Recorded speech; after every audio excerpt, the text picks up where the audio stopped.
Hello, everybody. I'm Daniel from TAM Integration. Welcome to the second annual Mount TAM Integration Jam. I'm very, very happy you're here to celebrate good psychedelic practice with us. What would psychedelic practice be without safety and harm reduction? And so I'm very, very happy to welcome Tobey, and Mitchell Gomez. I'll read their bios and then I'll make myself scarce and allow you to just enjoy their wisdom. Mitchell is a graduate of the New College of Florida, whose alumni included the founders of Arrowwood Maps and the Zendo Project, and has his master's from CU Denver. He joined DanceSafe as their national outreach director in 2014 and was promoted to executive director in March 2017. He's on the advisory council of PsychSems, is a harm reduction consultant at the Multidisciplinary Association for Psychedelic Studies, and has volunteered with the Burning Man organization, SSDP, and other small harm reduction projects for many years. He's a passionate advocate for reality-based drug policy and harm reduction. I like reality-based when I can get it.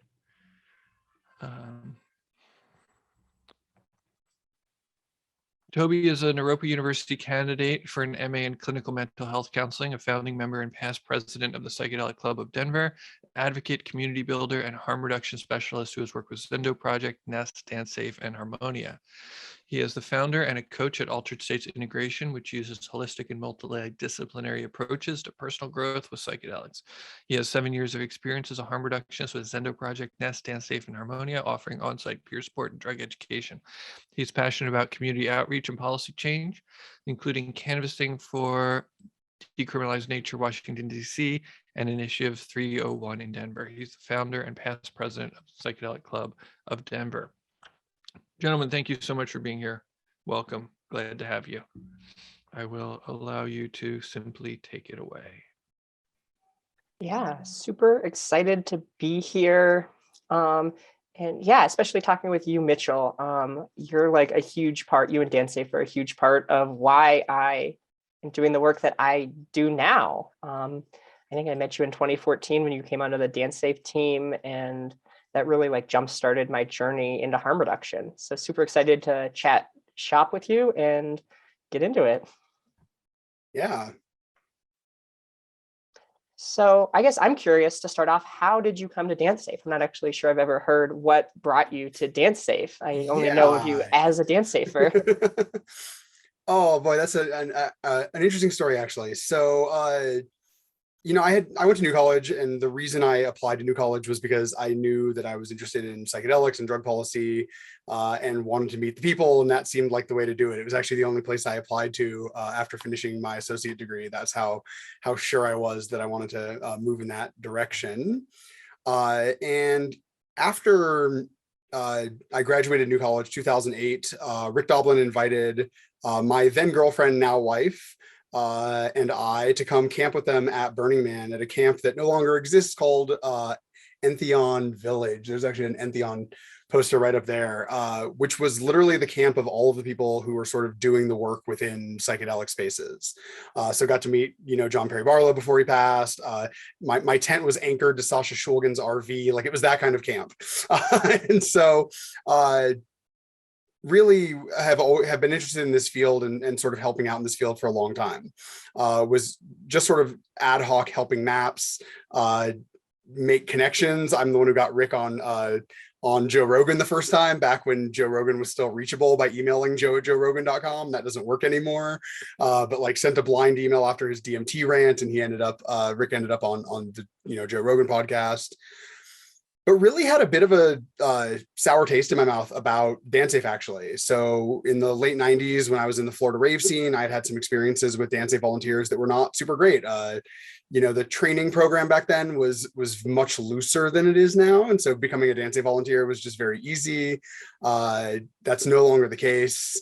And yeah, it's still easy, but it's intentionally not as easy as it used to be. And so they had a job that opened up for an outreach coordinator. And I was actively looking for work, but was actually pretty hesitant to apply. I was a little on the fence about it. So I did what I often do when I don't know what the right course of action is, which is call Rick Doblin to talk to him about it. And it was a long conversation, but it boiled down to, do you think you have a better chance of, like, do you think dance safe is important, was his first question. And obviously I deeply do, right? The idea of harm reduction, particularly drug checking to deal with misrepresentation, is one that absolutely needs to exist, realistically should be funded by governments. Like, what we do should be a government service. It's really critical to health and safety. And so obviously the answer to that was yes. And the follow-up question was, do you think you have a better chance of fixing problems within DanceSafe, complaining from the outside, or working for them? So I applied. And yeah, ended up getting hired on, spent several years as the outreach coordinator. And then after Missy, the executive director at the time, stepped down, there was a really exhaustive search for the new executive director. It was not, I did not get the job just because I was, quote unquote, next in line. But I did ultimately end up being hired as the executive director. And that was 17, 18, 19, 20, 21, almost 5 years ago now. And since then, we've just had like really explosive growth. But the short answer is, like most of the things in my life that are awesome, it happened because of Rick Doblin. So Yeah, where would we be without Rick, right? yeah, accurate. Yeah, I mean, it's been really quite amazing watching DanceSafe grow up since, like, I'd say 2017. I know that's not all just you, like Kristen, Maddie, Rachel, Yeah. Erica are like all rock stars, but it's been so cool watching DanceSafe grow up. And I mean, you guys have been killing the social media game for a couple of years now. It's really, yeah, when our posts don't get banned. yeah, I mean, that's definitely a problem a lot of people face in psychedelics, right? That like harm reduction posts in particular, right? Reagent testing, Zuck. It's like, nope, none of that. Yeah. So I guess I'm curious, what's next for DanceSafe? Like, what's in the cards for the future? Yeah. I think in a lot of ways, DanceSafe is a lot more than drug checking, but that does still remain sort of a core part of our focus. It's certainly something that like holds a lot of my interest in space. And in a lot of ways, it often feels like shoveling the ocean with a fork, right? Like, we have more new psychoactive substances entering market every day. Fentanyl adulteration has obviously become an accelerating problem over the last couple of years. And so it's often hard not to feel like, we're either treading water or like running backwards when it comes to drug checking and drug adulteration. But I do think really one of the big things that DanceSafe is going to be doing moving forward is pushing public awareness of just the need for drug checking, because we do still all the time run into people who don't understand that this is not about, we see this particularly when we post things like Narcan, we'll get like hundreds of comments of people being like, people don't do heroin at festivals, right? Like which A, isn't true, but B, is not the issue, right? Synthetic opioids showing up in non-opioid drugs is clearly an accelerating issue. We don't know how common it is, because if I wanted to answer how much cocaine has fentanyl in it, I need to know how much cocaine there is in the United States. And so like, without knowing that number, like, I don't know how common it is. Like, there's no meaningful way to answer that. But clearly, if you just look at the number of deaths, the number of medical incidents, the anecdotal reports from within our community of people who've been accidentally exposed to fentanyl, it's clearly an accelerating problem. It's something that's getting worse. And so really pushing on the awareness component, where people understand that any drug that didn't come directly from a regulated source might be contaminated with fentanyl, right? And so we have seen fentanyl in cocaine at this point is, I would say, relatively common. Ketamine seems to be accelerating. We're hearing more and more about people either testing their ketamine and it tested positive for fentanyl, or doing ketamine and having medical incidents that were clearly synthetic opioid medical incidents. We've confirmed fentanyl in samples of MDMA. There was a confirmed sample of fentanyl in something that was sold as DMT a few years ago. That one was actually resulted in a court case where they charged the person with drug-induced homicide and made it stick. So we actually have really good sort of data around the fentanyl and DMT incident that we know about. And even carfentanil we've seen laid on blotter paper, right? So it's a synthetic opioid that's active in microgram ranges. There's not a lot of good ways to distribute drugs that are microgram active. And so it makes sense as a distribution model. But instead of printing custom blotter paper that says carfentanil, they're just ordering blotter paper on eBay. So there was even bicycle day blotter, like Albert Hoffman riding a bicycle that was actually carfentanil, not LSD. And so pushing that awareness out, I think, is really going to eat a lot of our bandwidth over the next few years. We recently brought in a roughly $150,000 donation to develop some assets around fentanyl adulteration. So video assets, written assets, videos around how to do drug checking. We're going to be translating our drug checking instructions first into Spanish and then ideally into other languages.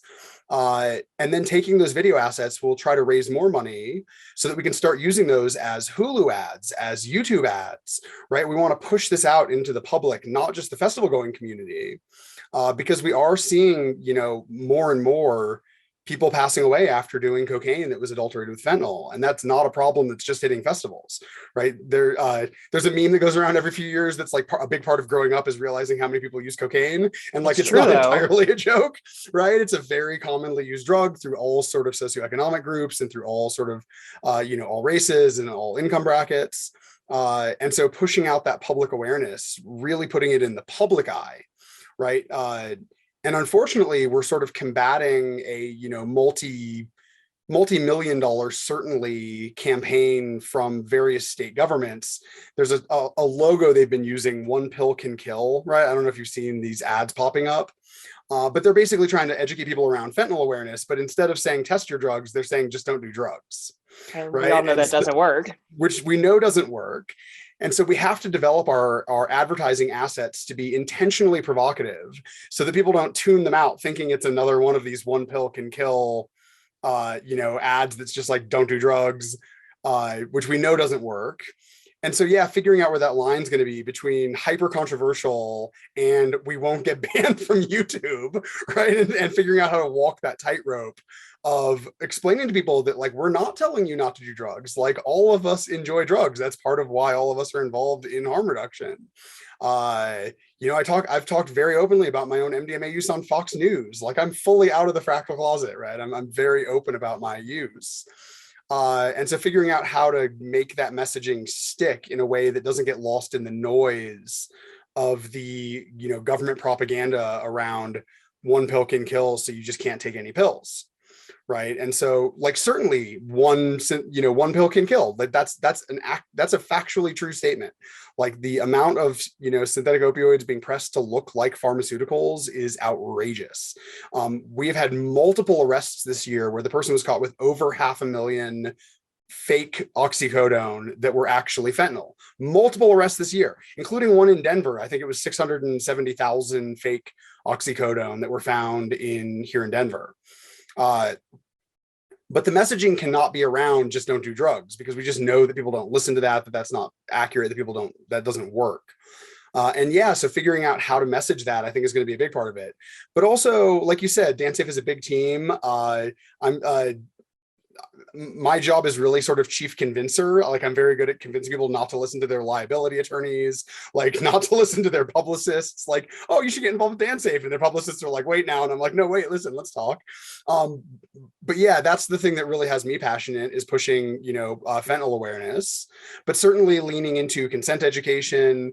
We have some volunteers who have gotten really passionate about trying to figure out hearing protection, because even with like the large over the ear earmuff gun hearing protection, speaker systems now have gotten so loud that with the best hearing protection that we make, you're still doing hearing damage. And so figuring out how to message to promoters and to artists that they need to, like, stop doing this, right? Like, you need to turn it down a little or develop better sound systems that can still have that low end punch without damaging hearing. I certainly think is something DanceSafe is going to get involved in. And also, we have a lot of big fundraising things coming up, some of which I can talk about and some of which I can't. But that's a sort of big chunk of my time.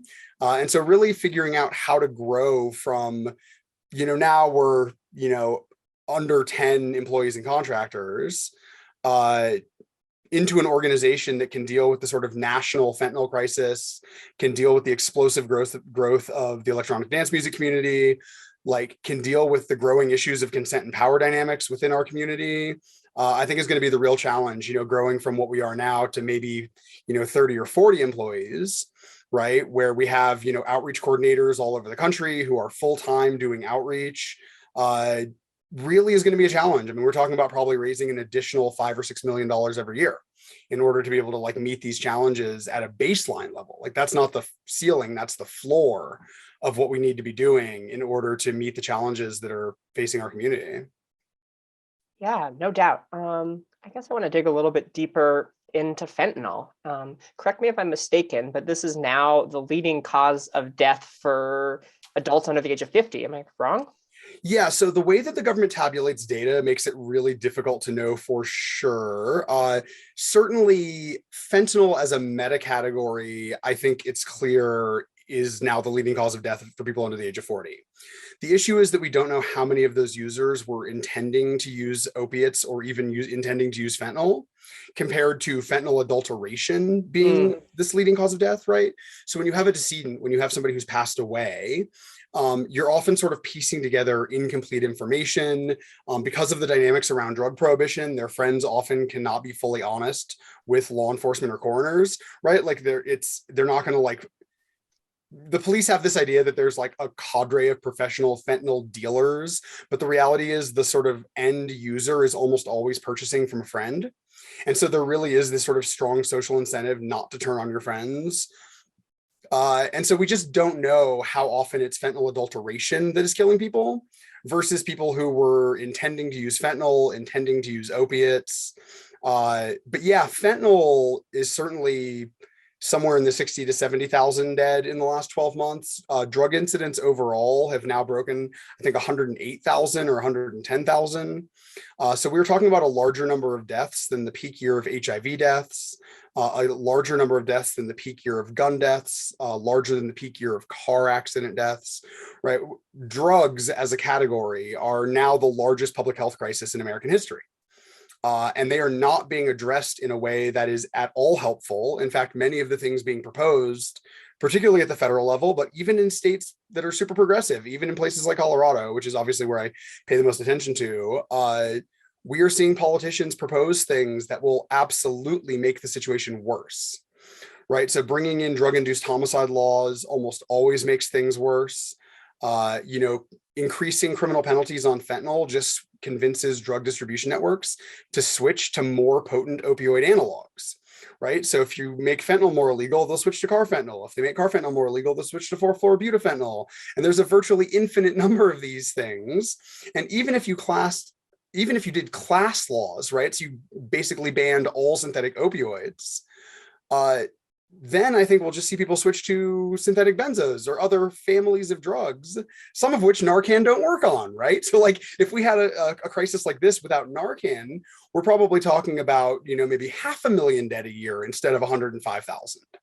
And so increasing criminal penalties is just not it's not a solution to this problem. I often sort of very pithily describe this as you can't arrest your way out of a problem that you arrested your way into. Right, we created the fentanyl crisis through drug prohibition, through drug policy.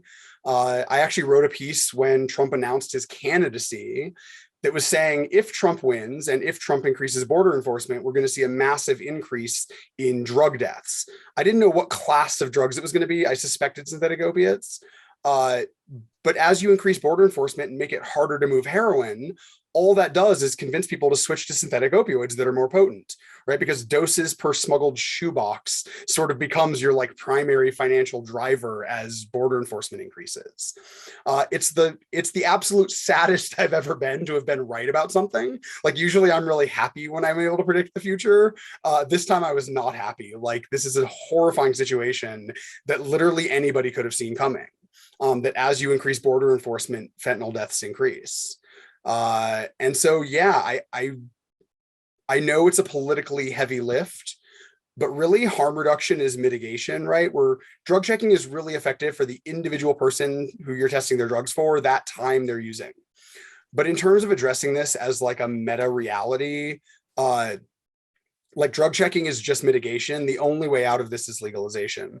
And I don't mean decriminalization. I do actually mean full drug legalization with regulated sales is the only way I can see out of this crisis, because we are not in the middle of a synthetic drug crisis. We are at the very, very, very, very beginning of a synthetic drug crisis. And as new technologies develop, things like molecular printers or yeast that can brew drugs or precursors, we are going to see a continued exponential growth of synthetic drugs that are available with unknown risks, unknown dosages, unknown side effects, unknown counterindications with mixed with other drugs.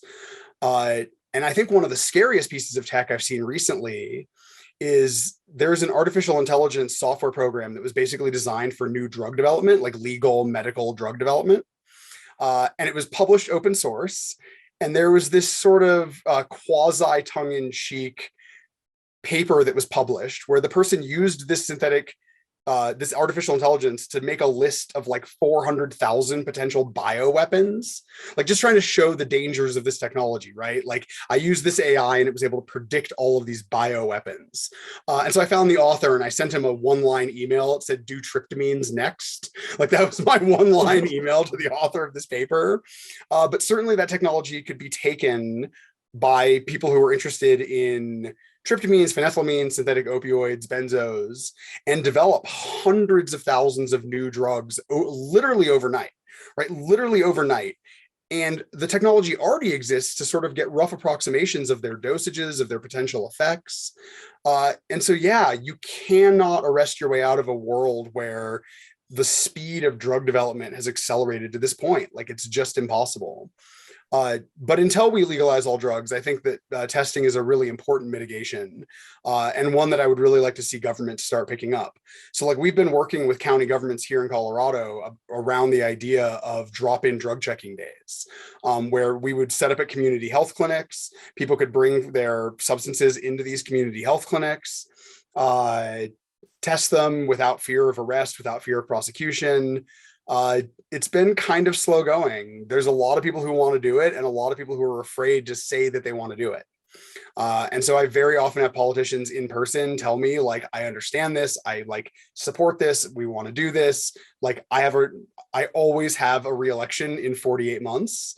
And so they're just like scared to publicly come out and say that they support these things. And so I really think this has to be a bottom-up fight. It has to be us as a community demanding that the government respond to the drug crisis in a way that will actually help, not in a way that's going to make it worse. Yeah, and yes, Rachel, I saw your comment. I am planning on running for office either in 2026 or 2028. So, yeah, I mean, if making drugs illegal solved the problem, we would have solved this problem in the 80s or the 70s. Like we would have been done with this. And clearly it just makes things more dangerous. Yeah. I mean, I think that's one of the main arguments against the drug war, right? Is we're now $1 trillion into drug war spending as of last year, since the beginning of the drug war. We're talking about a massive amount of money and resources that have gone towards eradicating the drug problem, whatever that means. And we have more people using more drugs that are more dangerous than we did when you could buy heroin at the store. Like we literally have more people using opiates now than we had when you could buy opiates over the counter. And so clearly, this is not a tenable solution. I actually have my little, let me grab something real quick. I'm not going to turn this into show and tell, but there is one little thing I want to grab. Yeah, so this is a product that could, legally be sold in this country. This is made by Sandoz, the same lab that Albert Hoffman worked for. It's an empty bottle, unfortunately, but so this is a product that was called Ipsandrine that is literally a raw extract of poppy and ephedra flavored with cherry flavoring that was sold as like a cough syrup for children. So we have a heroin. It's an organic speedball. It's an organic cherry flavored speedball that was sold over the counter. And yet we had less people using opiates when you could buy that over the counter, right? So clearly something has gone terribly, terribly wrong in our policy and in our society, where we have so many people who are using these substances in such chaotic and unhealthy ways, right? There's perfectly healthy ways to use all drugs, including opiates, right? Carl Hart has spoken very publicly about his own heroin use. He is a tenured neuroscience professor at Columbia. So clearly any drug can be used in a way that is not destructive to your life. The fact that so many people's use is chaotic and problematic, I think is really emblematic of something deeper in our society that needs to be addressed. And I think a lot of that has to do with the drug war, right? So people often talk about how we have broken homes, right? And particularly, it's a narrative that's particularly commonly levied against, communities of color. But the reality is these are not broken homes. These are homes that were broken by the drug war, right? These are not fathers who abandoned their children. These are fathers who were arrested for crimes that many Americans commit without ever being arrested for because they're white and because enforcement does not target their communities as heavily as it targets communities of color. And I think we all know that stop and frisk would have been a tremendously successful program at seizing cocaine if they had set up outside of bars near Wall Street on Friday night. They didn't do that, right? They set up in communities of color. They set up in the Bronx. So it really becomes a question of why didn't they set up outside of bars near Wall Street on a Friday night, right? Why didn't they ever do stop and frisk on college campuses? Because the drug war has never been about drugs. It's always been about who is using those drugs. Yeah, I mean, I think that's one of the first drug czars said, right? Like Nixon's drug czars, like this was never about stopping drugs. It was about disrupting communities, right? Mexicans, and Hispanic people were fan of cannabis, right? They even made up a demonic name. Even before that, highly recommended if anyone's into drug war history. This right here. Yeah. So even before Nixon, right? Even in the very, very early days before it was the DEA, when it was the Narcotics Control Board, when Anslinger found out that jazz musicians were using morphine, he would send in federal agents to kick down the doors of jazz clubs and to arrest them. And when he found out that Judy Garland was using morphine, he's had her quietly sent to a private treatment facility, right? And so even Anslinger, at the very genesis of the American drug war, it was inherently treated differently if you were white or a person of color. That has just been a part of the drug war since the drug war started in this country. And not something that I think we can ever separate from the drug war. I don't think this is a lot of people within drug policy don't want to talk about legalization. They want to talk about decriminalization. They want to talk about, defelonization even sometimes, which to me is sort of trying to save the drug war, right? Like we can still target it after the sellers, but like we shouldn't go after users. Like, oh, it's not the drug war that's the problem. It's that we target personal possession. It's like, no, this is an irredeemable program, top to bottom, front to back. There is nothing about the drug war that is worth saving, other than their museum in DC. If you've never been to the DEA's run museum in DC about the drug war, it's hilarious, but not for the reasons they think.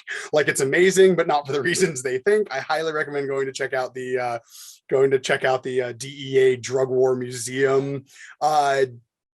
Maybe not sober, that you can make your own decisions. But yeah, I think that this is not a thing that can be saved at all, and shouldn't be.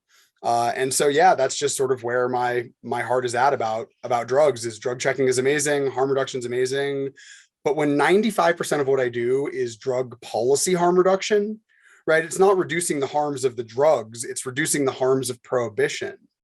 It's really hard not to be angry about that. And so like fighting back against that anger is my internal struggle around this work. Yeah, no doubt. It's kind of fucked up that one of the most dangerous things that can happen with drugs is getting caught with drugs, right? No. I'm curious your thoughts. I hear some people in the community talking about maybe the CIA or the DEA is adulterating the drugs on purpose with fentanyl, and there is historical precedent for this, right? My understanding is that during Prohibition, they being the CIA, was selling adulterated, poisoned alcohol, right, to this drug system. Yeah, so well, the CIA didn't exist during alcohol prohibition explicitly. It was the precursor, I think, OSS.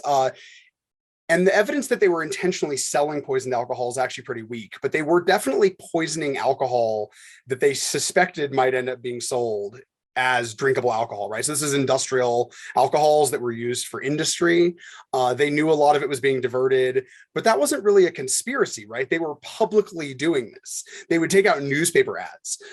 They would also spray marijuana and coca fields with paraquat as late as the early 90s. The latest mention I've been able to find of that in the media I want to say it was 92, maybe 94, where they would fly down and spray like neurotoxins on coca plants, often poisoning sort of peasant farmer communities within the Andean highlands, that would grow coca within their sort of food plots. Yeah, I mean, that they also bragged about. I mean, full page ads in the New York Times about how they had poisoned the coca supply. Like that's not conspiracy. That's public record.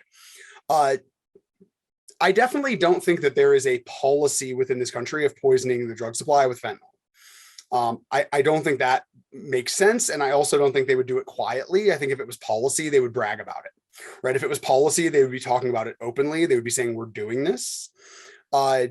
Is it possible that there are philosophical prohibitionists either within the government or just in general that are poisoning drugs? I think that's certainly possible. I also think it's possible we may be seeing cartel wars, right? So this group poisons this group's coca supply to sow distrust within their supply, and then they counter poison. That sort of thing flows from like economic logic when you can't go to court, right? There could also be a lot of murders that people are getting away with, if you want my real opinion. I think that, historically, if you wanted to murder somebody, it was real hard to get away with it. And while we're in the midst of this massive fentanyl crisis, it's a little bit easier, which is really unfortunate. But those are all sort of secondary causes, right? The ultimate cause of all of these things is because you can't buy cocaine through regulated sources, right? You can't buy methamphetamine through regulated sources. You can't buy heroin through regulated sources. And so whatever the sort of end causes are, and I don't know if it's any of those, all of those, like it may be a big pie with lots of different pieces in it. I don't know what a lot of the end causes are. Certainly accidental cross-contamination is a huge piece of the pie, probably the largest, right? When you're talking about something that 1 or 2 milligrams can kill you, if you don't clean your scales and tables really carefully, it would be really easy for 1 or 2 milligrams to end up from the opiate supply into the cocaine supply or methamphetamine supply. I think that's probably the largest thing that's happening for sure. But again, all of these things are caused by prohibition. And so the solution is not to like dig in and figure out which of these individual things is happening. Although certainly if anyone within our government is poisoning our drug supply, they should be held liable. But I don't think that ultimately matters as much as sort of addressing the root cause of all of these things and, creating regulated supply for people who want to use drugs. I suspect that it's going to take longer than I would like to do this, but I think MDMA might be easier. Once MDMA is through phase 3 clinical trials, we can sue the DEA to move it out of Schedule 1 into Schedule 2 or Schedule 3. Once MDMA psychotherapy has been happening for a few years, and we have, let's say, 100,000 people who've gone through MDMA psychotherapy with 0 deaths, we're going to have a national discussion about why nobody has died in MDMA psychotherapy and so many people have died at raves over the years, right? Because clearly it's not the MDMA. If 100,000 people can go through medical treatment with 0 deaths, we have to have a conversation about why people are dying from MDMA. And they're dying from MDMA because of environmental conditions, because of misrepresentation, because of drug adulteration. And those are all things that we can fix with legalization. And so I actually think MDMA would make a really solid candidate for the first sort of test pilot program of fully legalizing a drug, which is currently scheduled. I actually think MDMA in some ways makes as much sense as marijuana. A lot of people don't want to hear that, but I actually don't think that natural and synthetic are particularly useful dividing lines. Obviously, marijuana should be illegal. I think all drugs should be legal. But MDMA is just a sort of really good test pilot for how we can create a national regulation because it's synthetic, right? Growing marijuana, like because it's an organic product, you don't always know what percentage of chemicals are in there, right? We don't know. We're just now starting to learn about how different terpenes affect psychoactivity. Like there might actually be a lot of things going on that we don't understand about marijuana. And so, yeah, I think that MDMA might be a good one, but ultimately what we need is not a molecule by molecule fight. It's a philosophical end to prohibition as a system, right? We need to say drug prohibition has failed. And we are moving on from this and creating a better sort of system. Also, are we ending in 6 minutes? Are we already out of time, or what? How long is this? No, I think we go to 4:45. So I think we got amazing. about 19 more minutes. Yeah. What else I think is interesting? Well, I see a comment down here about the ground level fight for bottom. Yeah, let's hit that. How does the average person help? Yeah. I think the first thing to do is to understand that if you are either a substance user or around people who use substances, that the risk of substance use has actually changed, right? So there's a lot of people who want to fight that narrative, who say, oh, like this isn't as big a problem as you're making it out to be. It's mostly opioid users who are dying, which I first find really kind of insulting. Like, even if it's just opioid users who are dying, we should still get involved and save their lives.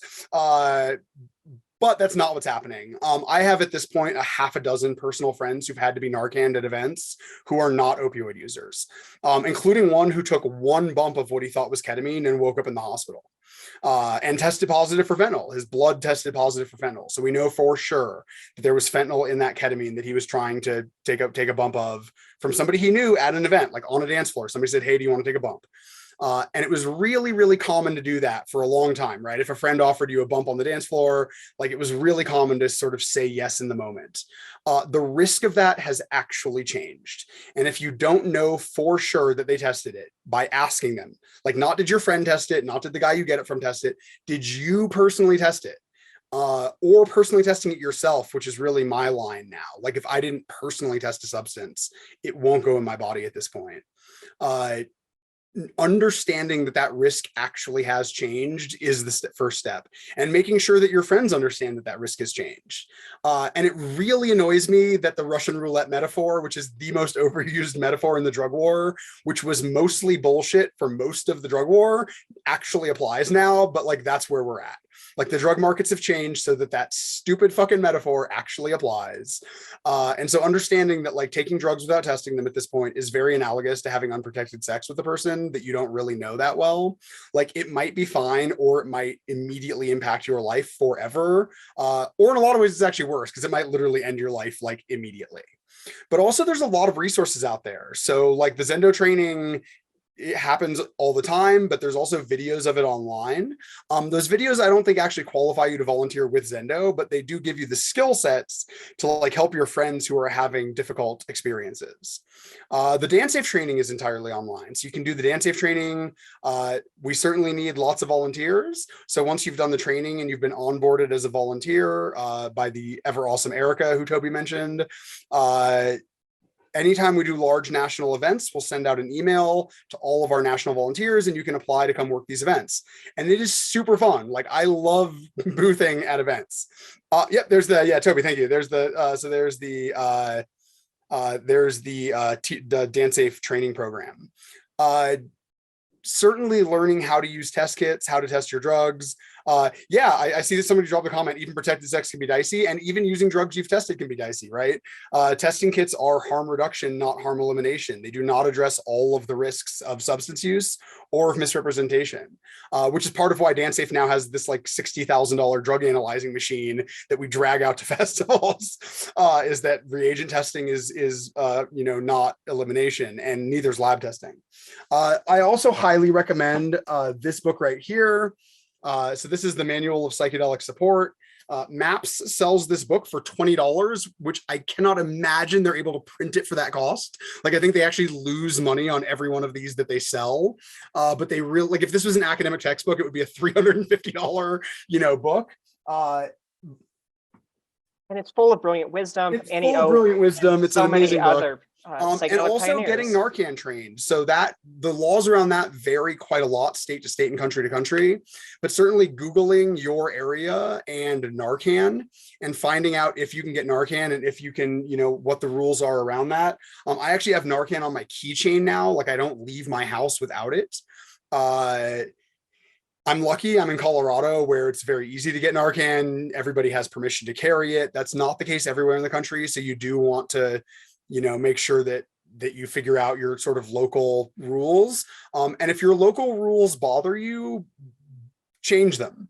Like, getting politically involved is for, so test kits you can grab at, we got two questions. Test kits you can grab at dancesafe.org, and the book is the Manual of Psychedelic Support from MAPS. Like, MAPS actually published that book. But yeah, I think the last thing is for sure getting politically involved, right? Like, we as a generation, and I say that meaning people under 40, I'm now at the very edge of that. I turned 41 this month, and so I'm now out of that under 40 demographic officially. But people under the age of 40, but people between the ages of 18 and 40 are now the largest single US voting bloc, right? We actually control this country if we show up to vote. And I'm certainly not suggesting voting blindly for one party or the other. Both parties have been incredibly complicit in the drug war. And voting is not actually enough. But it's really, really easy to get involved in politics much more deeply than you would realize, much more quickly than you would realize. Politics really is often about who shows up.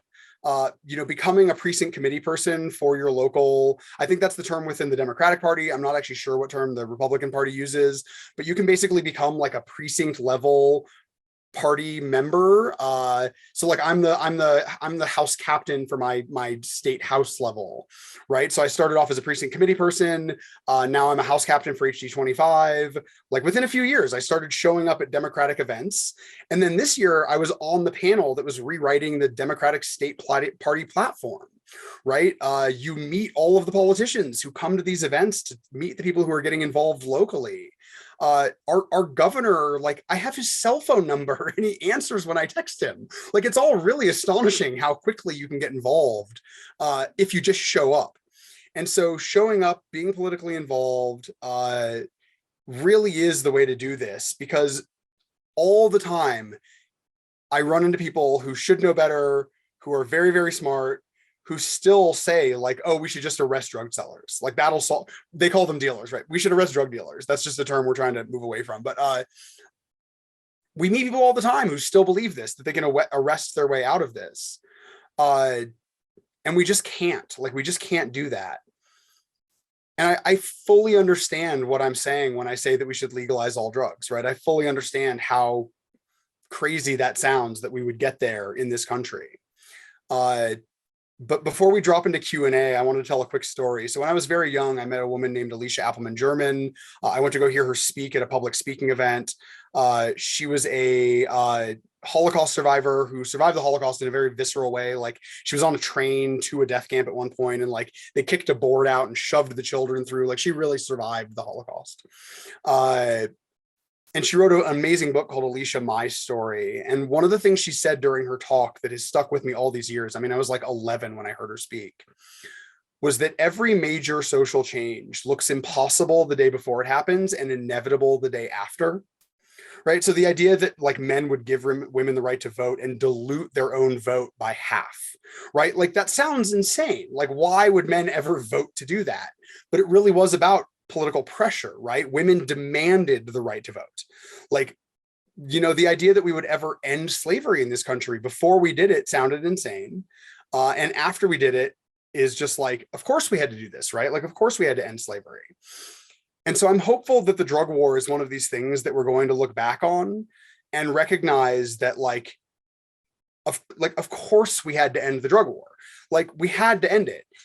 And I think it's really important to remember that prohibition is not the historical average, right? Prohibition is the aberration, not the norm.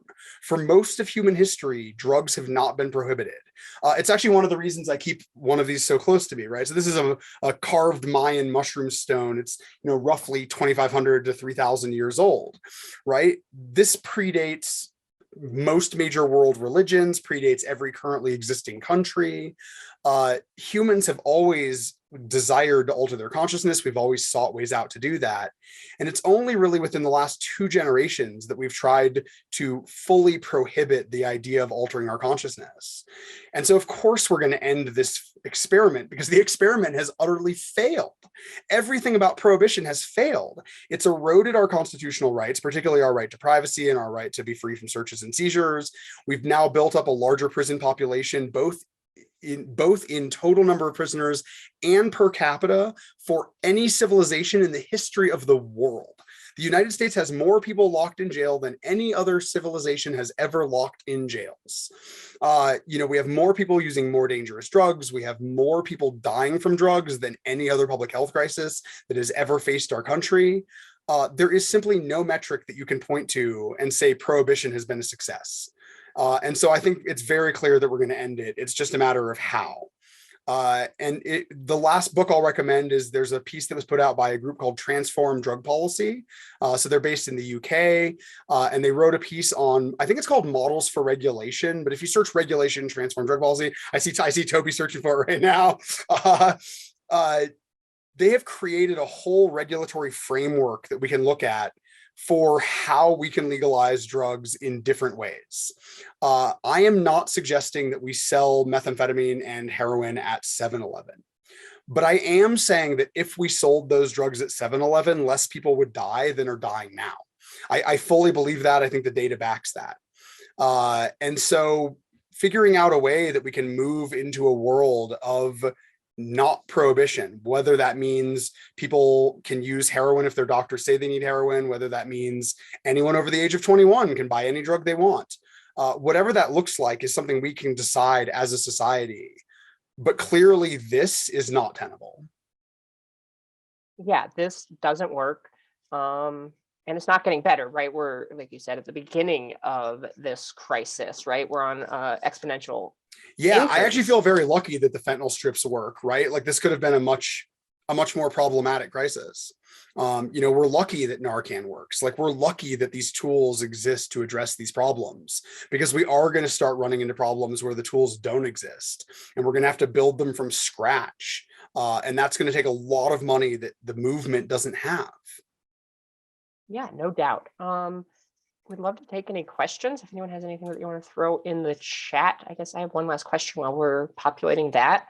So I was wanting to hear what like the future of harm reduction looks like, and I think we hit that a lot. So I guess I'm curious, we legalize drugs, question mark numbers of years in the future. What does harm reduction look like then? Like, do we pivot to more of like an educational model? Like, how does this happen? Yeah, I think educational model is a big piece of the pie. Certainly people need to understand that drugs do have inherent risks, right? If you take MDMA, even at an appropriate dosage, even if you know for sure it's MDMA because it came from the MDMA store, if you take it when it's 105 degrees out and you don't drink any water and you dance really energetically for 5 hours, you might die. Like people have died from doing that on MDMA. And so figuring out how that education can be messaged in a way that really hits, right? Because we've been so heavily propagandized by the drug war that drug education is really hard. And so I think that that's a big part of it. Another part is addressing mental health, right? Like the fact that so many people have chaotic use is a symptom of deeper problems within our society. And so addressing mental health at a societal level and figuring out how we can, integrate drugs in a way that is not harmful, I think is going to be not about the drugs, but about our people, about mental health, about, community health. And I think the other big piece that we're really going to have to address is figuring out why some people do seem to have a predisposition towards problematic experiences, right? There are some people who psychedelics cause sort of severe, long-lasting emotional trauma. Like that's a real thing that happens with some psychedelic users, and we don't really know why. Drugs like 2,5-N-bomb were primarily being misrepresented as LSD, but there are people who really enjoyed it. And then there are some people who took it and died. And so figuring out what the differences were between those people, because we know it wasn't dose. Like we know that there are some people who took very high doses and were fine, and some people who took very low doses and died. And so sort of figuring out the genetic and, mental health components to drug use, to healthy drug use, I think is going to be a really huge challenge. But also just staying on top of the technology of new drugs entering market, even under legalization, I think is going to be really hard. Yeasts that can brew drugs exist already. Like there is yeast that can brew cocaine that exists in a lab. It's been published, it's peer reviewed. The ability to genetically modify organisms to brew new drugs is stuff that you could do for a few $1,000s in your garage. Like this is not difficult or expensive technology. And so even in a world of legalized drugs, I do worry about what that might look like as new drugs enter market. But the reality is, in a world of legal substances where people can buy cocaine, let's call them the big 10, right? Like cocaine, heroin, methamphetamine, MDMA, psilocybin, LSD, DMT, ketamine, maybe PCP, right? Like the common popular drugs. The demand for sort of more exotic substances, I think, will be low.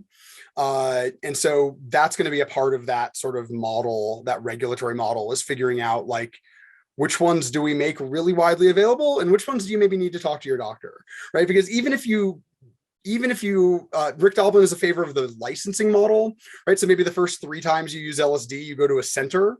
And then like after you've tripped at the center 3 times, you get a license to buy LSD. They've actually mocked up one using Rick's like New College of Florida graduation photo as like the picture on the license. And if you abuse that license, right? If you drive on LSD, if you give LSD to children, they take away your license to use those substances. So I think that's another possibility. But yeah, I think a lot of what harm reduction is going to mean is that there is less need for harm reduction, right? Like a lot of what we do in the movement, giving out clean needles, doing drug checking, like those things disappear under a licensed regulatory model. And so a lot of us are going to be able to go focus on other things. I'd love to solve global homelessness. Like that'd be a great second act. If for my first act, I can end the drug war. And for my second one, I could end global homelessness. I mean, that'd be a great twofer. And so, yeah, Mitchell becomes a politician, drug war ends, and he's like, okay, now we're going to solve homelessness. Pretty good arc. Yeah, Rebecca Sherman, I see your question. It depends on where you're based. So the strips are available on dansafe.org. Like you can we ship the strips everywhere. That was a tough one. Ship the strips everywhere. Narcan, it varies by location, and in some locations it's illegal without a prescription. So there are locations where you cannot legally carry Narcan in this country, which also needs to change. I think Wyoming is one of the ones. I think Wyoming, you need a prescription to carry Narcan. Which sucks, like for everyone involved. Like I want to be a bystander. I'd love to get arrested and challenge that in court. Like I don't know if I could convince a cop or a DA to do it, but I would love to walk up to a district attorney in Cheyenne and just be like, "I have Narcan. Like I am requesting you arrest me. Like, can we make this happen?" But I don't think they would do it. I think they would know my game. They would know the ruse. The ruse to set precedent. Yeah. So I'm not quite sure how to make that happen. If anyone knows a DA in Wyoming who wants to make a name for themselves, hit me up. Another question in the chat. What does the legalized drugs look like for the next generation of teenagers who are undergoing massive existential crisis? Like, is that detrimental? Yeah, I think the issues of drugs are always made worse by drug prohibition. I think that for sure we need to be addressing the mental health of a generation that's been really heavily traumatized. But I don't think that keeping drugs illegal makes that better. I think it always makes it worse. A lot of those kids have access to drugs today. In fact, I would say probably most of them have access to drugs today. And the drugs they have access to are more problematic because they're illegal. And so, yeah, I think that that's a question about mental health, not a question about drug legalization. And the data for MDMA assisted psychotherapy really is very solid. Like if you want to address like a mental health generational crisis, MDMA psychotherapy is a really good tool to do that. I know people who've gone through MDMA psychotherapy as part of the phase 2 trials at MAPS, and seeing how much their lives have been improved has been really amazing. Like watching people who couldn't leave their houses because of such severe PTSD, like hanging out with them at Burning Man is such an amazing experience. Like things are exploding, and these are people who had such severe PTSD, they couldn't leave their house. And like now they're out in the chaos of Burning Man and they're totally fine. And so I think that ending prohibition is actually going to be a prerequisite for addressing these mental health crises, right? It's not what does legalized drugs look like for that generation in a negative way. What it looks like for them, I think, is some tremendous opportunity for healing, and also some real risks, but those risks are all made worse by drugs being illegal. And so I think that's the real thing. And yeah, so here, I'll drop a link real quick. Let me make sure I have the link right, because we have people in Florida. So, yeah, so in Florida, I think this is the website. Let's find out. There we go. Yeah, so you can carry Narcan in Florida, but in order to get it, it has to come from a licensed distributor. So that's the distributor that we've worked with. So actually recently when DanceSafe was boothing at Tipper, which was, Tipper is a musical artist who had an event in Florida, and his promotion team actually gave us nearly $10,000 to buy Narcan to distribute through Live for Lali. And so that was who did the Narcan trainings on site at this event, doing Narcan trainings, and gave out thousands and thousands and thousands of dollars worth of Narcan at that event. Yeah, it was really astonishing. seeing a promoter take harm reduction that seriously, that instead of like, 10 grand more for art or sound or lighting, he said like, let's just do Narcan with this. Like, let's give out Narcan with this. And so, yeah, a real huge fan of both Tipper as a person and his whole management team that he's put together, which is just an incredible team of humans who universally take harm reduction very seriously. Yeah, the Daves rock. Yeah, the Daves. We got about 1 minute left. Anything you want to shout out? Yeah, I mean, I would say that I would just like to reiterate, like, if this is something that interests you, get involved. Like, it really is about who shows up, both politics and harm reduction. DanceSafe is very much a duocracy. Like, the people who do the work end up doing the work. And that's very much by design. I'm a burner at heart. And so, like, Burning Man has always been a duocracy. Larry Harvey, who was one of the founders of Burning Man, who passed away a few years ago, once so I actually worked for Burning Man before I worked for DanceSafe many years ago. And one of the things he told me is the second you say that Burning Man should, whatever the end of that sentence is, you now own that problem. And I very much feel that way about harm reduction. Like, as soon as you say DanceSafe should do this, if I think you're right, you own it. And so I'm a radical delegator in a way that often annoys people around me, but that I think tends to work on a general level. And so, yeah, if you want to get involved, like, do the DanceSafe training and come out and hang out at events, and you can hear me rant like this until my voice goes away, as Tobey can vouch for. I will literally do this until I'm sore. So yeah, love it. Mitchell. And yeah, thanks so much for all of you, for Tobey and for TAM Integration and our interpreter who kept up with my way too quick speaking style. So yeah, I really, really appreciate all of you. Thank you so much. Yeah, Thank you so much for being here. Thank you all for hanging out with us. I just want to note that we have Dr. Wilsu coming up next, and that we also have the Discord channel. I don't know if you guys want to pop into the Discord channel and chat with some people, but that is an option. I really liked a few of the quotes. I really liked, you can't arrest yourself out of a problem you've arrested yourself into. And there were a few others that escape me now. I'm sure I'll remember them later. But it's something that's really important to me. And so I appreciate you spending the time. Yeah. All right. Have a great one, everyone. Yeah. Have a great one. Thank you. Love you. Bye.